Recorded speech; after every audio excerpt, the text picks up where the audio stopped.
So, hello everyone. I'm really excited to be here today.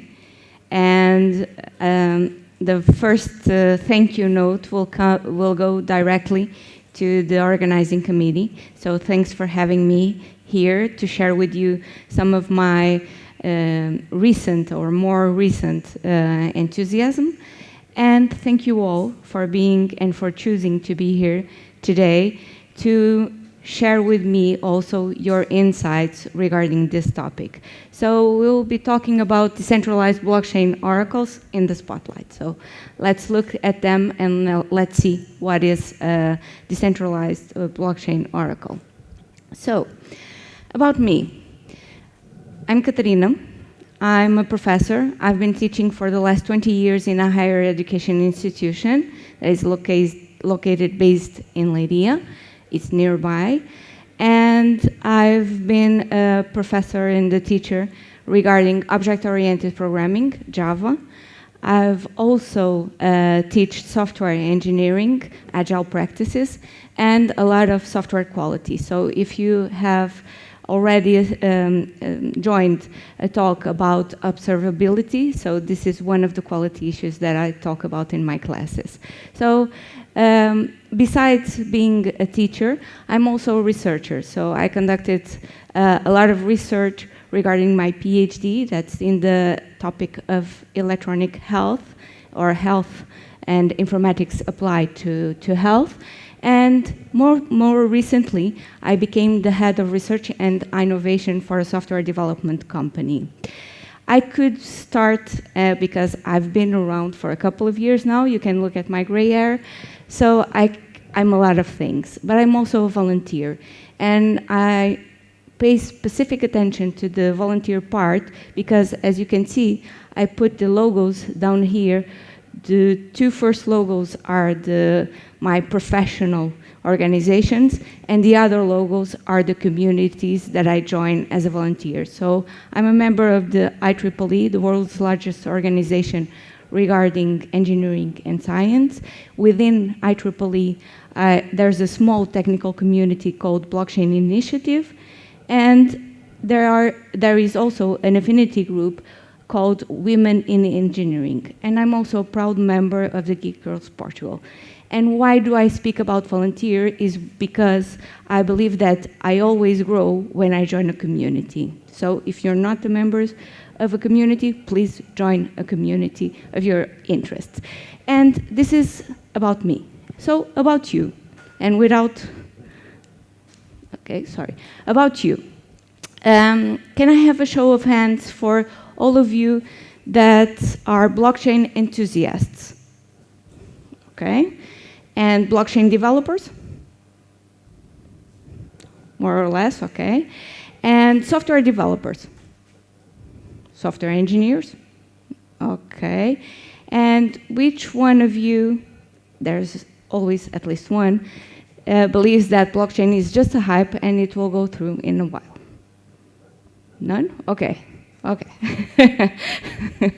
At least one. So thank you. Thank you about that. So the first question that I have for all of us is, what is an oracle? So I already stepped forward in the slide, so you already know what comes next. The first time that I heard the term oracle, I went back to ancient Greece, where oracles were related to gods, emperors, people that needed advice and went to oracles to get predictions, to get decisions, to get help, because that help was basically directed from God, and it was inspired, some kind of premonition and dissimilar. So this picture is from Greece and is related to one of the most well-known oracles.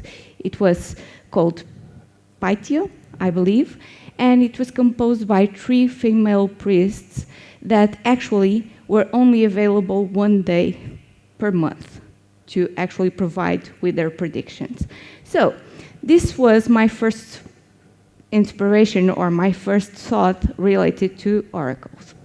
And then, more recent, I believe that we all might see that oracles are being used quite consistently. So let's look. I don't know if you know this movie. Okay. Let me see. Here. Okay. But this is the Matrix, the first one, where Neo meets the Oracle for the first time.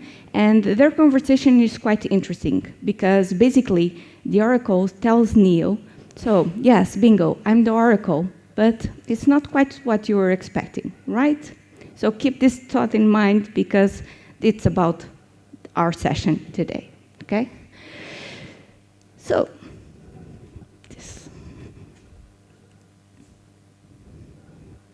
okay, what is a blockchain oracle? So now that we've seen what oracles are, a blockchain oracle is basically a third-party service that allows smart contracts that reside within the blockchain to get external information.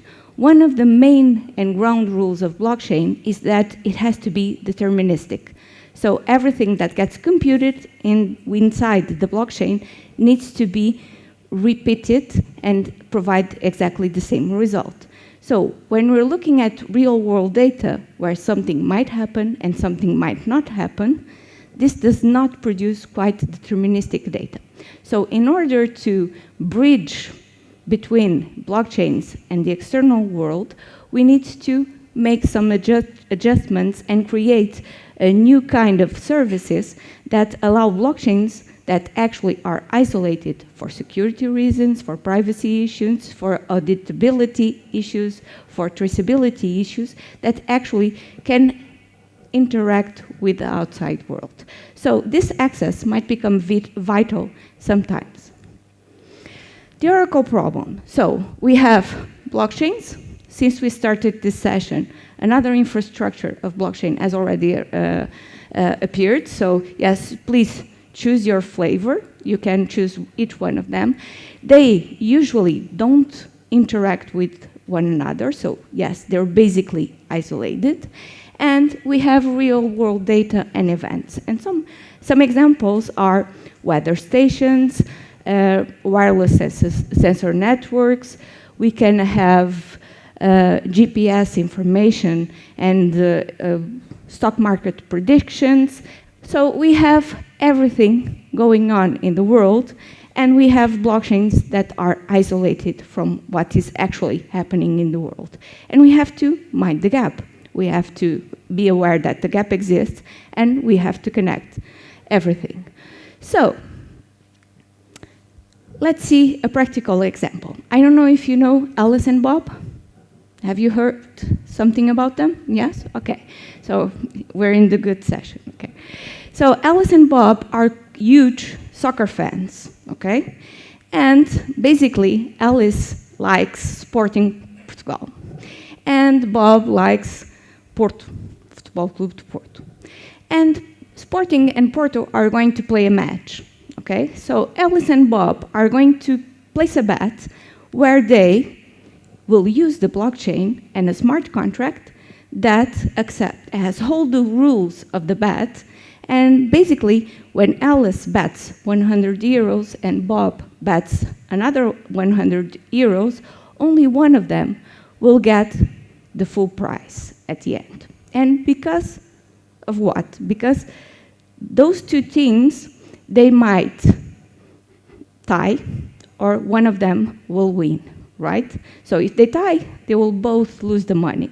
And if one of them wins, the person that bets not only receives the initial bet, but also the other person bet, okay? So this happens, and they sign a smart contract that goes inside of the blockchain. But then, a long time, the match happens, and someone wins, right? So how will the blockchain that is right here will have access to the data regarding the result of the match? It will be using something that is called an oracle, okay? And that oracle will allow us to have the results, but also will interact with the blockchain, allowing the smart contract to actually pay in this case, Bob, because it's based on the last result of this kind of matches, okay? And Bob will actually receive the money. Let's look at a bit of conceptual information related types of blockchains. So we are human, and we like boxes and categories, and we like everything structured. So be aware that not everything fits its box. It might fit more than one box. But if you look at the current literature that is available regarding blockchain oracles, you can see that you can categorize them by source of information, direction of information, and trust, okay? So let's look at the source. I can collect data that comes from IoT sensors or wireless sensor networks. It's hardware. I can collect data that comes from software. And do you remember the boxes and that we don't fit the boxes? Okay. If we look at the embedded systems, we don't actually have only hardware or only software, right? So yes, you can see where this is going. And then direction of information. In the case of the game and the result of the game, the blockchain had to ask for the result, so it was outbound, and then it received the result of the game, and then it provided some information. So it used an inbound oracle, okay? So when it's an outbound oracle, is an oracle that is time-based or has some time characteristics that allows him to interact directly with the blockchain. And then we have the trust category. And regarding trust, we all have trust issues, right? I do. I have trust issues. But for instance, I know Victor, and I trust Victor. So, before leaving Lydia today, I didn't know the temperature here. So I called Victor, and I asked Victor, so Victor, tell me, what is the temperature in Coimbra? And Victor answered me, it's very, very hot, so I need the number. 27, okay. So based on my trust on Victor, I actually believed him, and I didn't bring my hoodie and my gloves waiting for the freeze that was here, right? So do you believe that this is feasible for a system, for business? Can you rely on a single source? Sometimes you have to, right? But and this is where everyone here helps, if you want.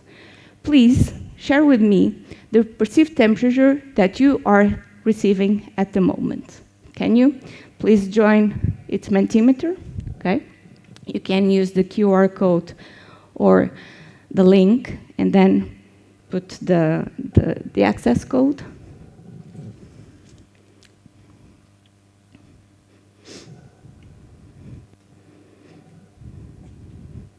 Okay.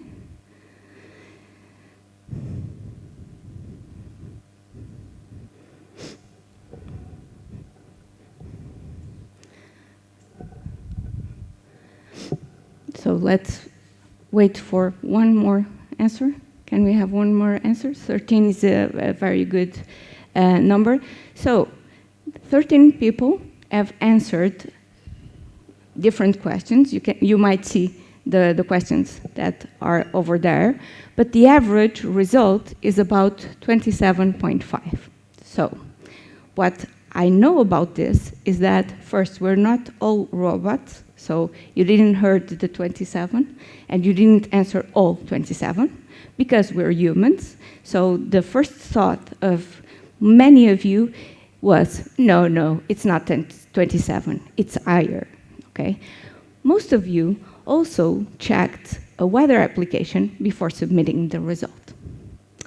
And at least one of you, should I say it so, according to statistics and probability, checked at least twice weather applications before submitting the result, okay? And this tells us that oracles work like this. So instead of having all my trust within a single data source, for instance, tomorrow I might call Victor, and Victor might not be available. But if I have all your numbers, and if I call each one of you, perhaps at least one of you, will provide me with an answer. So basically what I'm doing here is decentralizing the information and the sources of information that I need to make an informed decision, right? So let's get back to the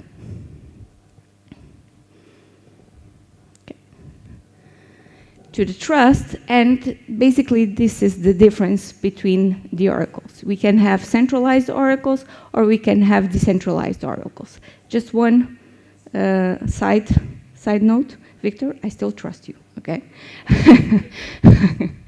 So, centralized versus decentralized oracles. Decentralized oracles are more resistant to tampering, to fraud. They're basically avoid the single point of failure problem. They're more transparent because, yes, I can see that each one of you has voted on different numbers, okay, and that's okay, because each one of you has a perceived temperature, so there's no way to get that answer wrong, okay?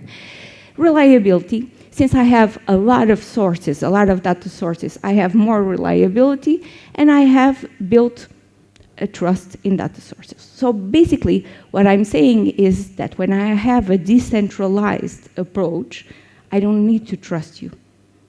I don't need to trust each individual because I trust the information that you have provided. Another important aspect is that when asking this question, I said, okay, so the result is 27.5. And we all accepted that, okay, it's the average, it looks good. Anyone here doesn't like this? Okay, why not?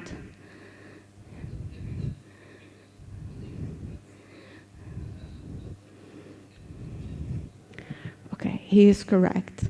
But this implies that we're in a consensus. So I explained to you a consensus, the average result, but there are other kinds of consensus, and you have to take that in consideration.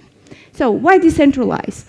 We have to make sure that we have enhanced security. I don't like to call it security, but since we have tamper proofs and we have fraud okay, on the side, we have multiple nodes that will verify data, and there's a likelihood that false data will not enter easily inside the blockchain. But we do have exceptions because if we have enough people, some of the nodes might behave badly. And we have trustfulness because basically I don't need to trust you. So where are all the software developers, software engineers here? All over, right? So you're thinking, technology has been around for a couple of years now, so you're not saying anything new. We have been in distributed systems for a lot of time now. So one thing, distributed is different than decentralized. You can have a distributed approach, but all those distributed nodes pertain to the same entity, right? So this is not decentralized. It's not synonym, right? So the question that I get when I talk about oracles is, okay, so you have a system, a blockchain, and you have another system, external data. So you need something to connect one with the other, right? So why not use a traditional API? Or, if you want to take some benefits, why not use a decentralized API? So before I get to that answer, let me talk to you about the anatomy of a decentralized oracle, okay? Let's look at what an oracle looks like. Okay, so I have several nodes. Those several nodes receive information that come from external sources. They reach a consensus, and then they provide one final result to the blockchain. So this allows that wireless sensor networks, weather stations, everything that even prediction markets come into the blockchain and actually provide enough information to the blockchain. So we have real-world data sources that are distributed, and might even be decentralized. So at least all of you are distributed because you're all different, but some of you might check the same applications before submitting the value for the temperature, right? So some of you might be using the same data sources, but that's okay, okay? Then we have something that is fundamental in oracles. It's called Decentralized Oracle Networks, also known as DONs, okay? And this, we will look at them in more detail in a short while. But these are the networks that are responsible for providing high quality information to the blockchains. So we have something happening on-chain, and we have something happening off-chain. Within each blockchain infrastructure, blockchain number 1, blockchain number 2, you can replace it by Ethereum, Solana, Ethereum, okay, whatever your flavor, pick a flavor, and you have smart contracts within the blockchain. And smart contracts get to be executed by each of the nodes that compose the blockchain infrastructure to actually create new transactions within the blockchain. Every time a smart contract needs to have access to off-chain data or off-chain computations, and even cross-chain computations, they need to interact with decentralized Oracle networks, DONs. And this, everything like this, like the data or the computation happens off-chain. And the data sources and the different data providers are also available off-chain. Zooming into decentralized Oracle's networks, we have to consider that we have the nodes, we have consensus, and we have staking and incentives. The two first ones are fundamental and are vital and are mandatory. The last one is optional. But I believe that everyone agrees, as we will talk about them, that it's crucial to make sure that all the nodes and all the consensus works. So, regarding the nodes, each node operator is responsible for fetching data, and it might be from different sources or from a single data source, verify the data, and actually provide a proposed answer to the network. Then we have consensus. Okay, we have several strategies for consensus. Even within the blockchains, we have several approaches to consensus. So inside of these DONs, what we will be having are mechanisms where we can select how we reach a consensus. So as I told you before, we have reached the consensus I told you. So let's look at the average. But as your colleague, our colleague, has told us, we might have an issue related to someone or not enough people providing this information. So the majority of voting is kind of like democracy. So the majority wins, but that does not make that the correct decision or the truth, right? It's only simply because the majority won, okay?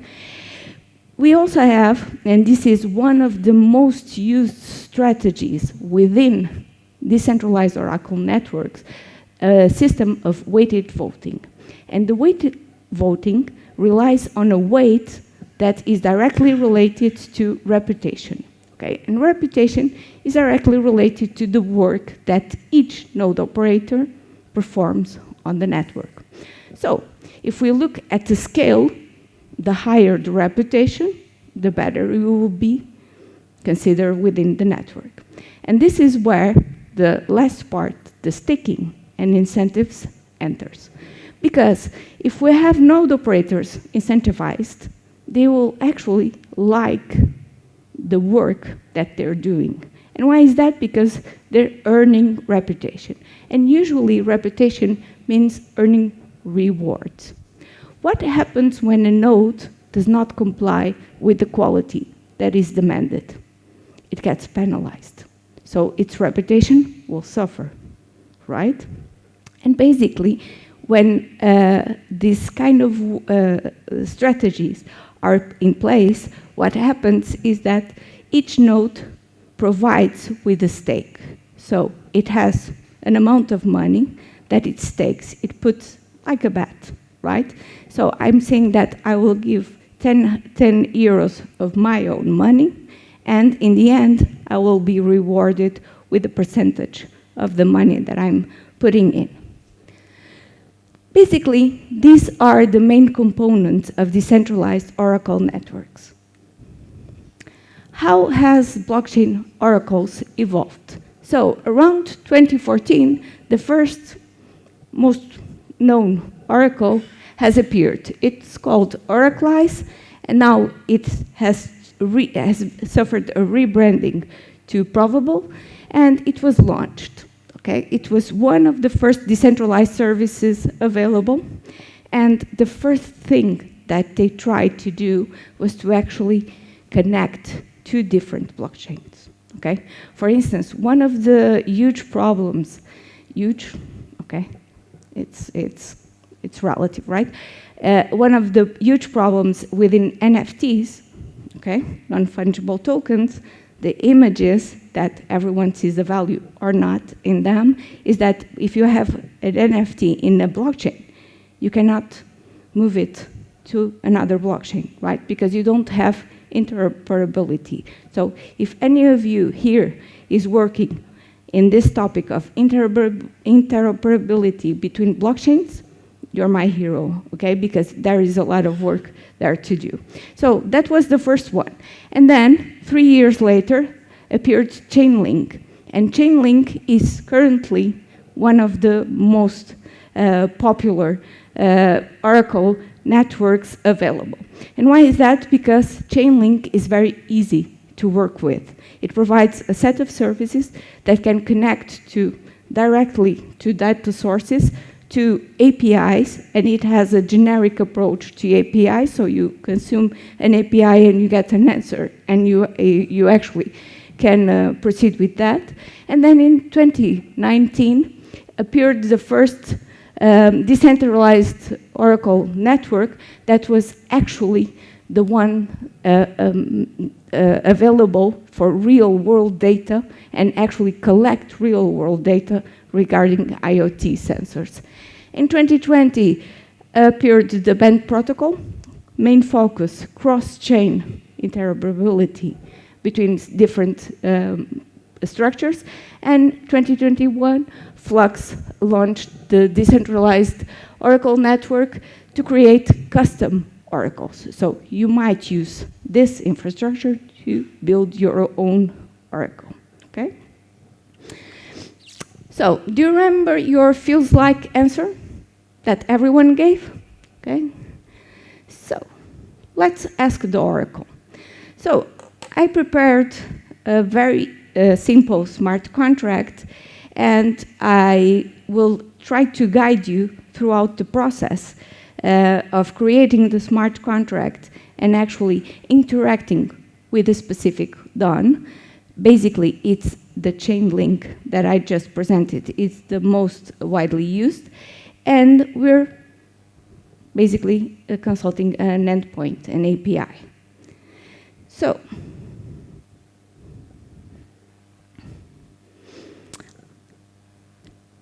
does any of you know this? This is Remix. So this is an online IDE for Solidity and for programming smart contracts. So it's rather easy to use. It's very, very accessible. And you also have the desktop version, okay? And then you can interact with more features, okay? So let me try to zoom in because I forgot my reading glasses. Okay, sorry. And what we have here is a set of imports that will use the decentralized network, the DON, that is available with all the services that it has available, namely this functions service that allows you to interact directly with a set of APIs. And we use inheritance, right? We create a weather oracle where we use the function client to make some requests. And if we look at the specific requests that we are making, we have some JavaScript here. We have an API key that everything is hard-coded here, okay? You can easily bring this to parameters and arguments and use it more generically, but this was just to show you. And here I have the call, the direct call to an endpoint to actually know the perceived temperature that Open Weather Map API provides. So if I look at the result of the API, okay, I can see that the feels like temperature is 22.34, okay? The actual temperature is 22.14, okay? So in the smart contract, I have to specify two very important things. So it's the DON identifier, the network identifier, and also the router that will bring the request and actually make sure that the request has a couple of answers. So in this specific smart contract, I'm reaching out for a single data source. And sometimes this has to happen like this, okay? Then I have the send request, okay, just to guide you through a smart contract in Solidity, okay? And then we have the fulfill request, that's the callback method that gets called with the answer that is related to the temperature. Within the call that we make to the DON, we actually ask in the API for where it's the send request, okay, and it's here, so, sorry. It's here, so in the weather response, we actually have access to the feels like value, okay? Once and you can see that you have projects, and I have a couple of projects here, okay? And you can go within all of the basic code that you actually collect. When you create a basic project, it establishes the structure for you. So I have here a folder with the contracts. This is one of the contracts that I wanted to show you. And then you have the compiler, okay? And within the compiler, you can use the version, a specific version or the latest version to compile. And you can either compile it automatically or you can compile it on demand. And then you're ready to deploy the smart contract. And one of the important aspects that you have to consider is that, remember the interoperability issues? So yes, we have to choose one of the blockchains. So I'm not spending any fiat here, so I'm not spending actual money. So I'm using test nets, the nets where we can actually test and have fun, right? So I'm using the MetaMask, that's probably the most well-known wallet for cryptocurrencies. And I'm connected to the Sepolia testnet. That's currently the largest testnet available for Ethereum. So it emulates everything that happens in Ethereum and allows you to connect directly to it. And I already have some Ether, some Sepolia Ether, so it's fake money here. And I also have Link. And Link is the token that is used to pay for the transactions in Chainlink, okay? That I will be talking in a short while.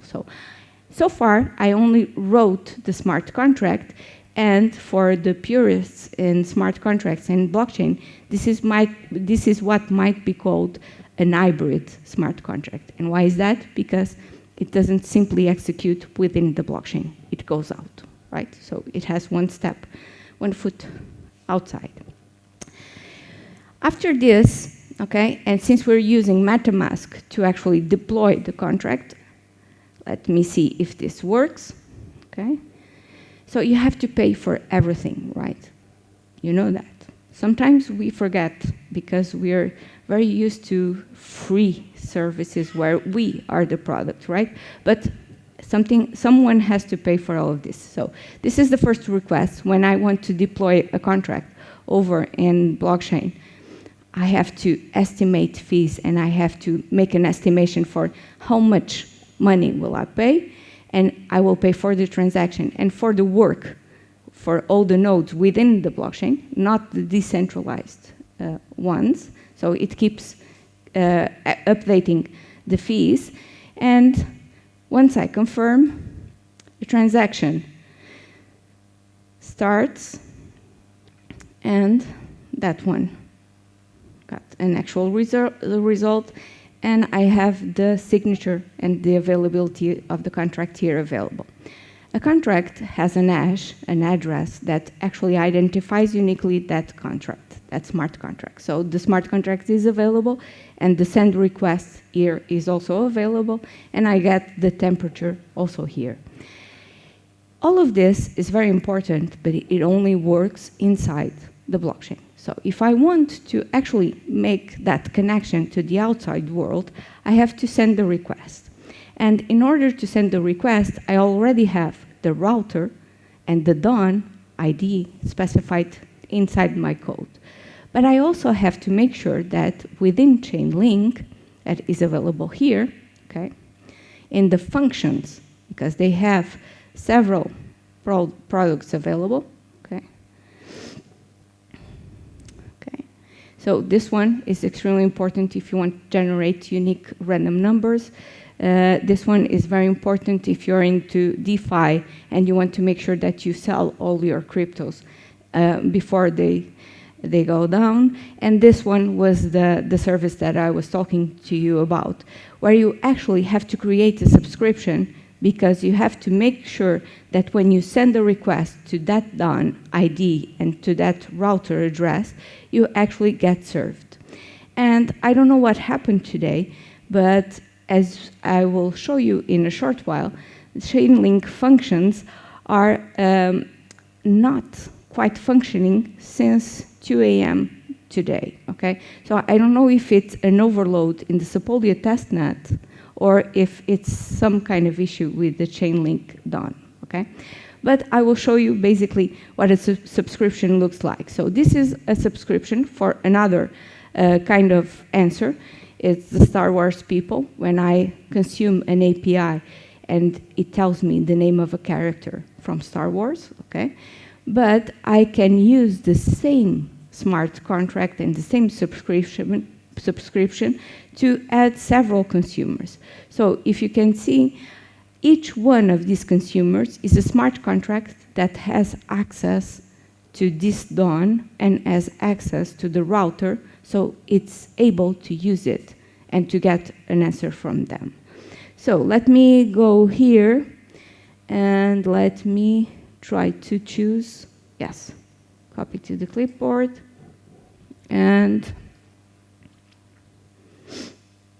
here you can also use this to actually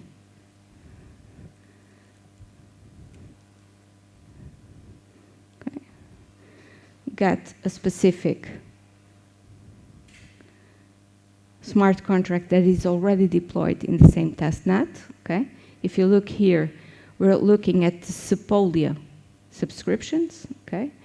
And we will be using this smart contract.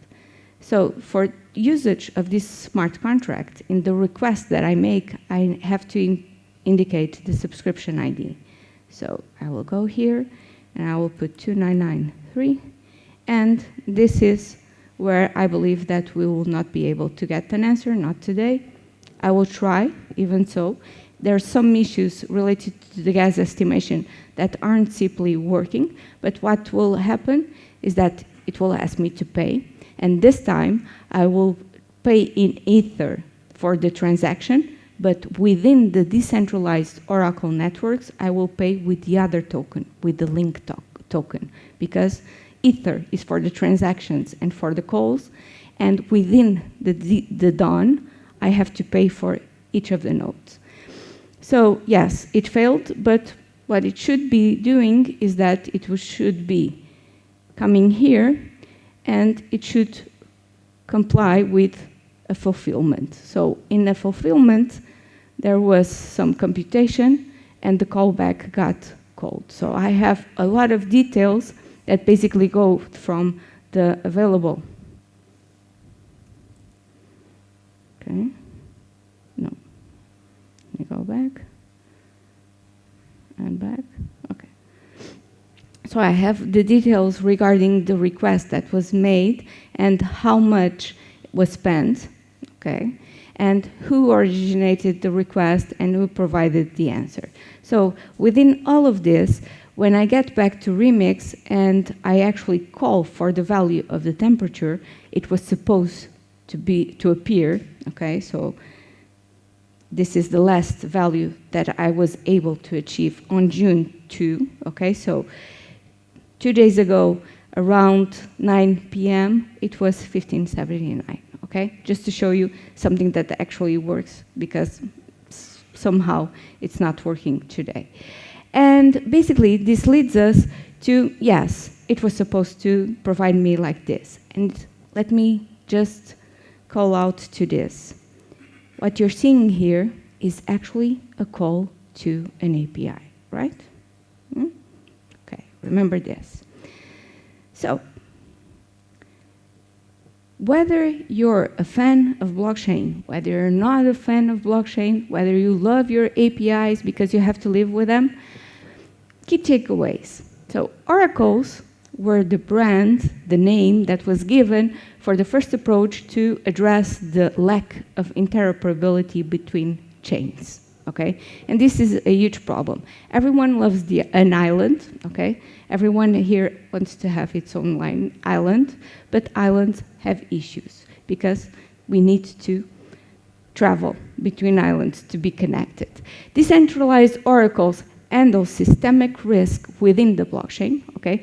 If you need to put something within the blockchain, you have to trust what you're putting inside the blockchain. Oracles have become critical building blocks to be implemented in a secure, reliable, and restless manner, okay? And we have several use cases that are extremely important. So decentralized finance, dynamic NFTs, gaming, okay, connected directly to NFTs, insurance, how do you know when to actually pay for an insurance, supply chain, okay, for me the best use case within blockchain that actually needs to collect data from real sources, okay? Imagine the traceability of food, okay, and food products, okay? Where have they come from? Okay, if you have sensors at the beginning of the traceability, you can ensure all of this. And then you have enterprise use cases and sustainability. What are the main challenges related to oracles? Costs. There is 2 or 3 studies related to costs. Someone has to pay for all of this. Another aspect, interoperability, keep on working on that. Performance, yes. I actually got a fast answer. And why was that? Because it failed. Because if it was supposed to work, it will take a lot of time for actually to provide me with an answer. Blockchains are known for the lack of performance. It's a fact because of the consensus, right? And then we have governance and incentives that are also challenges. What is the best approach? Is the average? Is the majority of the votes? Is a weighted approach, okay? Is taking in incentives. So, besides all of this, one final challenge, one final message to all of you. Consider one or all of these strategies in your future API developments and call it an oracle, if you like, okay? Take the best. Thank you all. Do you have any questions? You can reach me at LinkedIn. You can use the QR code and connect, my Twitter handle, my email, and the URL. Any questions?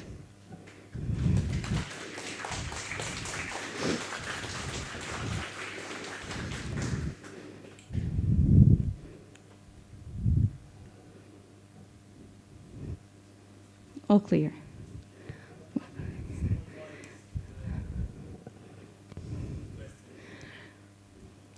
Well, in here, if some of you, and you might see, someone try it, okay? Let me show you. The best thing is that, okay, you have someone that has tried to answer with 20 degrees. So someone is very, very cold, right? So yes, it happens. So it depends on the consensus that you try to achieve. You can easily leave out all the non-quality data. Or you might look at the data and actually say, okay, this is a node that actually provides with very high quality information. So I must trust him. I have a huge reputation to give it to them. So if I arrange for a mathematical formula that actually, to your answer, applies your reputation, your vote will mean more, or your answer will mean more, will have a huge weight in the final answer, okay?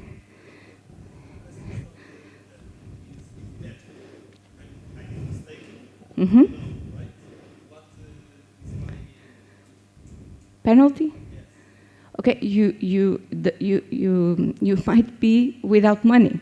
So if you stake you have money because you are paid in Chainlink, for example, you are paid in Link, the Link token that has a direct map for US dollars, for instance, okay?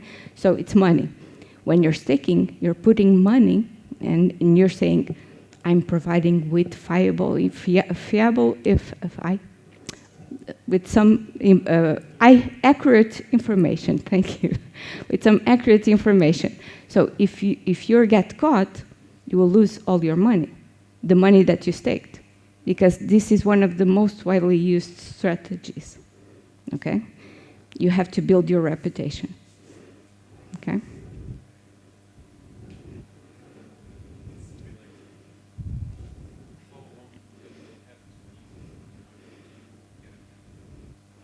It depends. It depends on the consensus mechanism. You might, if you have enough data sources, you simply can be ignored because you're an outlier. And if you look at the simple example of the average, if you're the only one that says it's 2 degrees Celsius, okay, and everyone says it's 30 degrees Celsius, you're simply not used in the average. Okay, so it depends. It depends on a lot of things, basically on the consensus mechanism. For example, the first one that was approached in blockchain is the proof of work. In proof of work, you don't have to build a reputation. You only have to work. And it's brute force, because you have a problem that can only be solved through repetition, trial and repetition, up until the moment where you get the solution, okay? There's no other way to do it.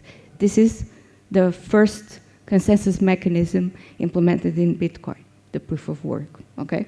So you might request that from all your nodes in the dawn. You can request a proof of work.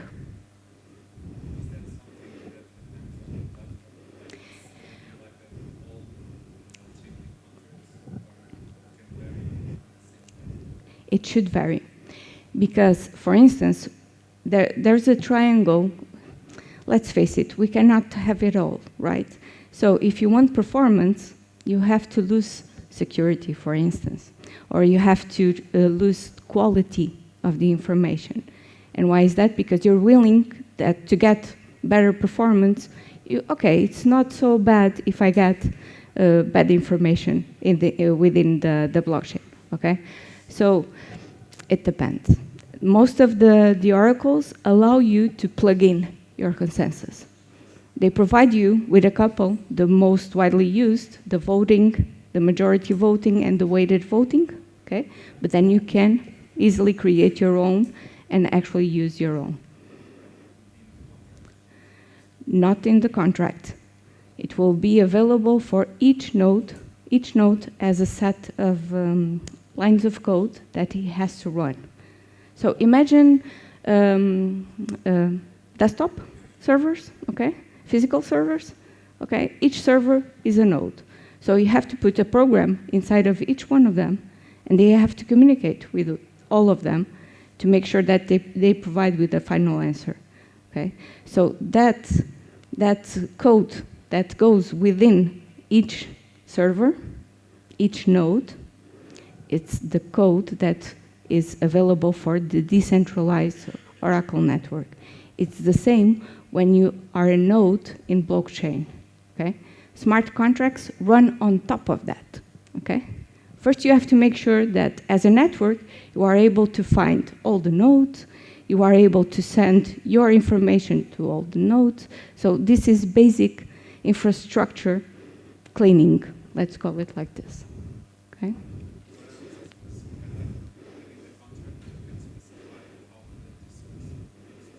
Yes, and you can use several data sources. Yes, you can. Okay. Okay. One more question? Okay, and then we have to end. Okay. So this is a very big question, and I don't have the answer to you. Because one of the aspects that I feel is that there is not enough awareness in this technology, and it has a very bad reputation, talking about reputation systems, because it's directly connected to cryptocurrencies, and if someone hears about blockchain, immediately thinks that's something that makes me lose money, okay? So I believe that we need to bring awareness to the technology because the underneath technology has a very, very, very beneficial aspect. Okay, so forget about the crypto, but one thing for sure, there are costs. Someone has to pay for them, okay? But to start, try to get one book and then follow along. Try to get one course within the basics of blockchain. I actually don't know any course currently, at least in Portugal, that allows you to enter easily in this area. You have tons of information spread all over the internet, but it's difficult. You can try one tutorial there, one tutorial there, but if you don't actually have a specific use case to develop and implement, it will be difficult to actually start. Okay, but follow me. If I have some news regarding training regarding to blockchain, I will spread the good news, okay? Okay, thank you all.